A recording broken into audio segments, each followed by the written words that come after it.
What is up, guys? Welcome back to another episode of the Fantasy Fellow Show. My name is Kyle. Today, it's like freaking 90 degrees out. We have a heat wave over here in the Midwest. But without that going on, we're looking at doing the New York Giants fantasy football projections in this video. We've already covered 5 teams. I worked my way through the AFC East. I did the Dallas Cowboys last week, and we're going to continue with the NFC East this week, this one being the New York Giants. And it's going to be an interesting season. We'll do some housekeeping, get that out of the way, but there is a playlist. I'll probably link it in the description or put it in the comments if you guys want to get caught up on those. We got 5 teams done. My goal, I got to pick up the pace here. I got to get these all out by June, end of June, so we can kind of move on to more things and get to, get some ESPN mock drafts and stuff like that rolling. And then, hey, if you're not a Fantasy Fellowship member yet, please check it out. We have a lot of things going on here. You guys can get access to the Discord link and join there and get some questions and follow along with news and things like that. My projections are all there. I have advanced data studies. I got rookie rankings, dynasty rankings, and a ton of best ball content, among other things. We'll continue to be rolling that out in through the summer. So just $10 a month there. But let's get into the meat of the video here. What I do is I start with the top. Basically, the first thing I talk about is the 2023 in review to kind of set the stage for the projections. And if we look at what happened last year, starting in 2023, you got Brian Daboll and Mike Kafka. It was their second season going into it. Obviously, you had some injuries along the way, and everything kind of regressed. 2022 was a bright, promising, first campaign for Daboll and Kafka. But in 2023, you see a dip a little bit in passing efficiency. They were basically the same passing stats: 518 attempts, 520 attempts, and those numbers matter to me because that's kind of what I use. I'll adjust those up or down, and I'll start with passing attempts and rushing attempts and kind of figure out where I'm going with that.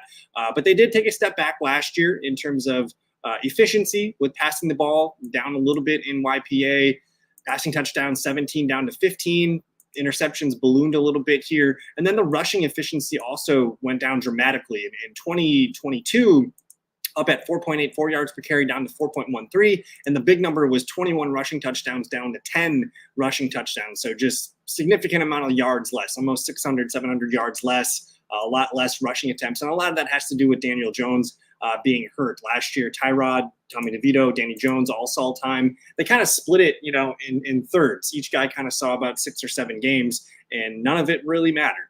Daniel Jones was pretty bad through his, 5, 6, 7 games before he got hurt and went down for the year.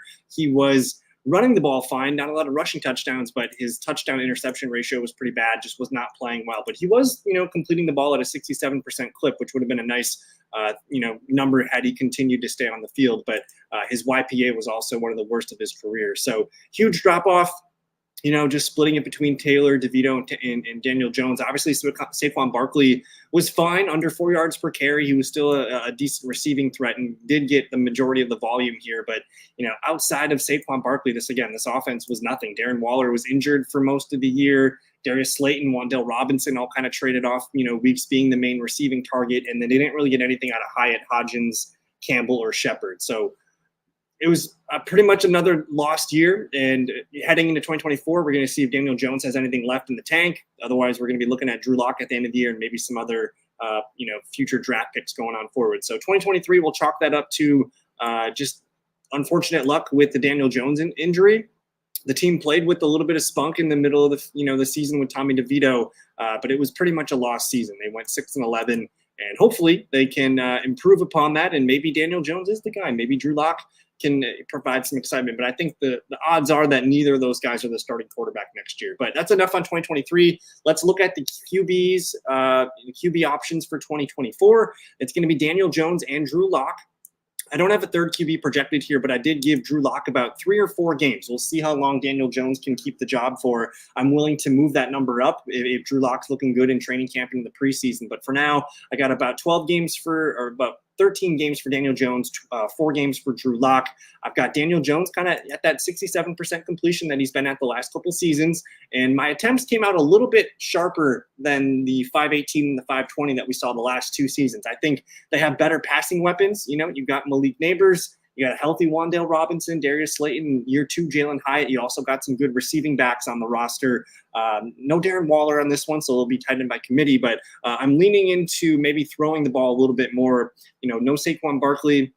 It's going to be a conglomerate of running backs, but I think they're going to throw the ball just a little bit more this season. And I got Jones right under 3,000 yards. I got him at 15 touchdowns, 10 interceptions, which is kind of a lot for Daniel Jones. I think his touchdown ratio could go up this year with just having a locked-in wide receiver number one.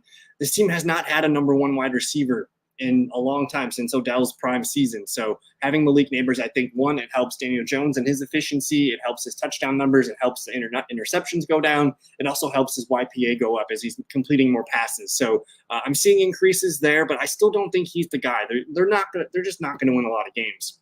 Now, I do have Daniel Jones running the ball a little bit too much, I think. I have him at 85 rushing attempts, about 455 yards, 3 rushing touchdowns, and 2 fumbles. I'm not sure how much he's going to actually run because, we're looking at a guy that's coming off a torn ACL, and he's been known for running the football and getting a lot of fantasy points with his legs. Not quite sure. I think I might have that a little bit too high right now. But either way, what is the fantasy outlook for a guy like Daniel Jones? In best ball drafts, you're probably not drafting him because he's not going to be the starting quarterback weeks 15, 16, and 17. So there is that to consider. If I go to my QB tab, let's see where he comes out. Again, I'm only giving him about 12 or 13 games. He is my QB 28. So he's down there in that Russell Wilson, Bo Nix, Gardner Minshew tier where you don't really want to have one of those quarterbacks, if we're being honest. I think for best ball, I'm probably not in, like, you're betting on Daniel Jones playing the full season. I think on, Underdog and DraftKings where they have playoff formats, you're probably not that interested. Maybe on Drafters, if he's going to play 13, 14 games, there's a chance that he could score for you on that format. But with that being said, he's a QB 2-3 option for you in Superflex leagues any week that he's starting. Not super excited about it, but I'm willing to see some good Daniel Jones games throughout the year. I don't know if we're ever going to feel confident starting him in our lineups, even in Superflex league. So probably best to just pass on the quarterbacks here. Now, Drew Lock could get into the game, and this is his chance to actually be a starting quarterback for a team next year. If he comes in and plays really well, they could let Daniel Jones walk.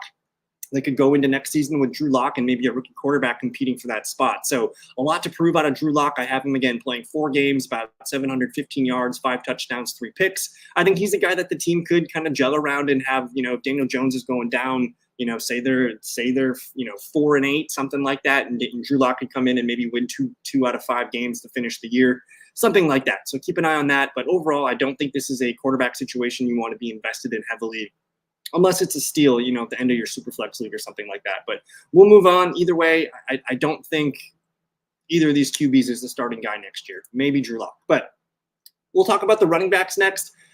Saquon Barkley's obviously gone, so they bring in Devin Singletary. They draft Tyrone Tracy, who's an exciting prospect, converted wide receiver, now turned running back. Eric Gray is there. Gary Brightwell and Deion Jackson are there. Now, Devin Singletary, he's kind of just been a really solid guy. He's not a great running back, but he's above average, and he does everything pretty well. He's a guy that the coaches trust.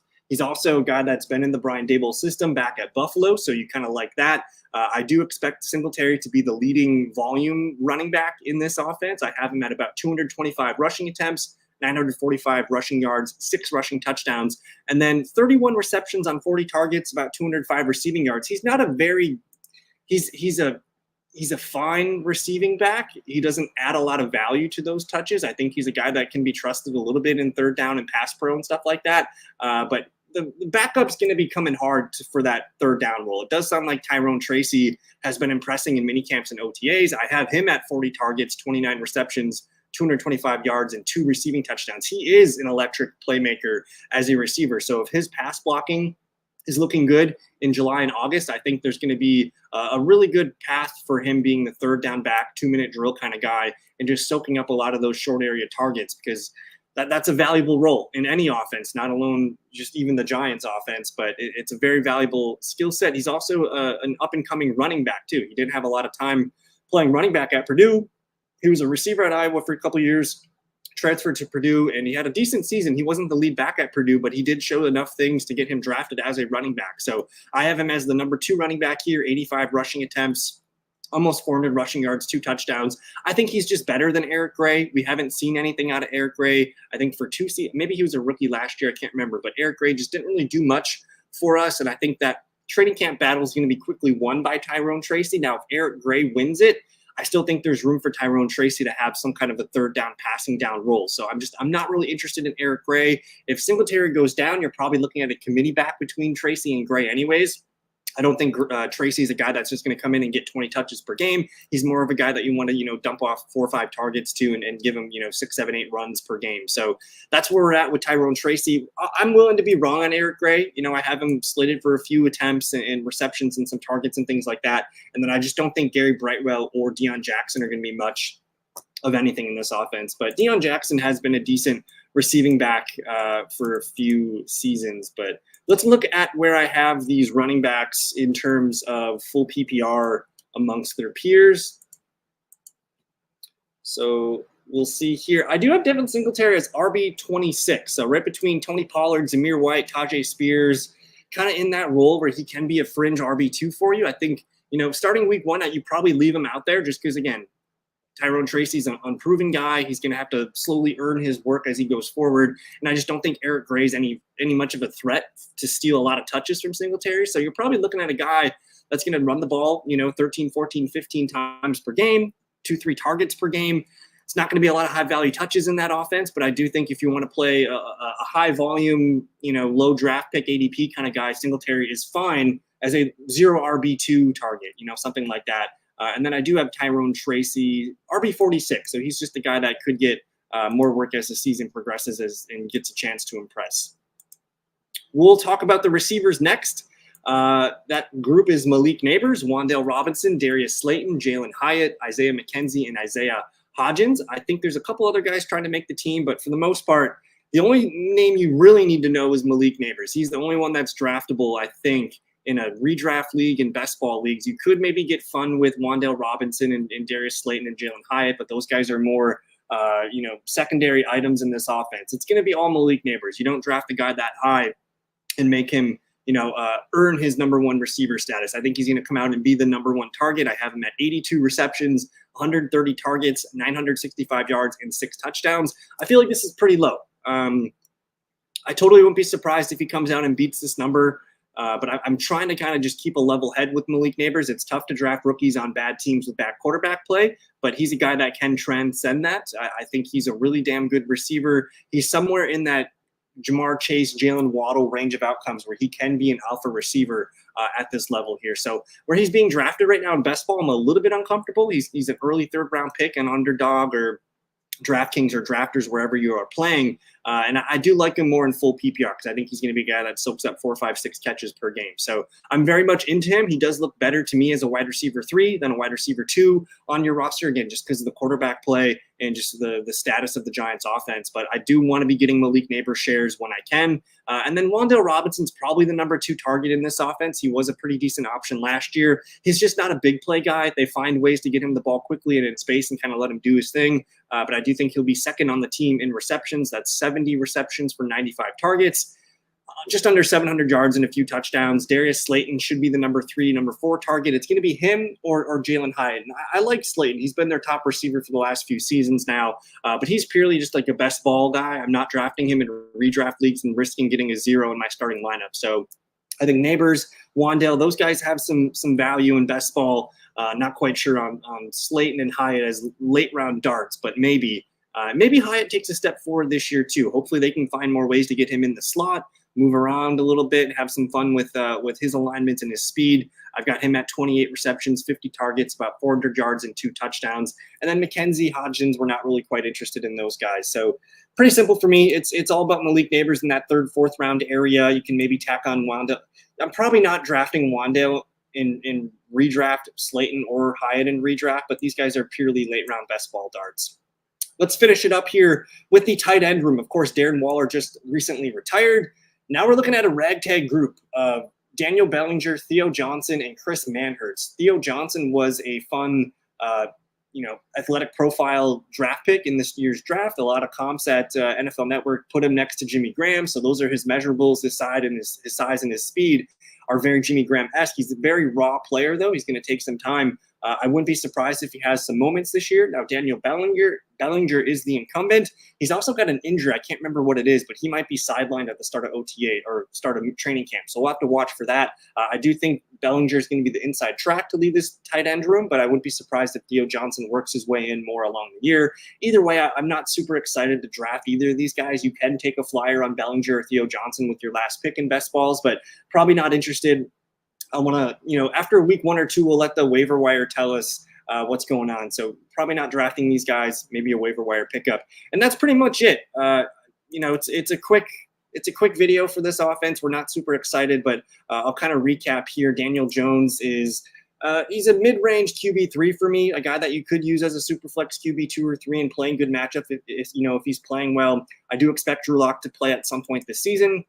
Running backs, I'm open to Devin Singletary as a 0 RB team needing a running back in the 10th round. Sure, I'll take his 15, 16 touches per game. I mentioned Tyrone Tracy down here at RB 46. Wide receivers, I'm kind of low on Malik Nabers. He's at wide receiver 28. I don't really get him in a lot of my drafts right now. You kind of have to reach for him, and I think my assessment of him being a really good wide receiver 3 is a lot better than reaching on a round 3 receiver that might not be a wide receiver 2. So I'd be a little bit more willing to draft him if he falls, into the late 3rd, early 4th round and starts dipping outside the top 24 receivers. But we'll watch that, throughout the summer. I think his training camp videos are going to continue to push his ADP up. But and then you have Wan'Dale Robinson kind of in the mix, as wide receiver 5, 6, and then none of the other guys really should be drafted.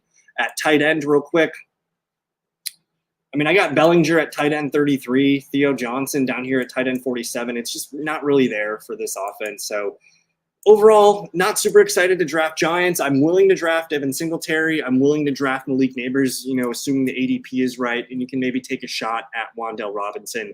I think this team's still in rebuild mode, but hey, you got some pieces you can build around. Let's see what Malik Nabers can do. Let's see if Jalen Hyatt, Wan'Dale Robinson, and some of these young receivers and tight ends can make something happen where they can be a focal point next year. And then at the running back spot, I think Devin Singletary is a nice bridge guy. We'll see if Tyrone Tracy's got any game to add a element in this offense, but overall, still a year away. We're going to need a quarterback, I think, 1st round next year, maybe trade for somebody like Dak Prescott or something crazy. We'll see. Let me know what you guys think. Check out the 24 projection playlist to get caught up on the rest of those. Next, I will be covering the Philadelphia Eagles and the Washington Commanders, and then we'll move into the AFC North. So that's going to do it for me. Thank you for your time. Let me know what you guys think. Peace.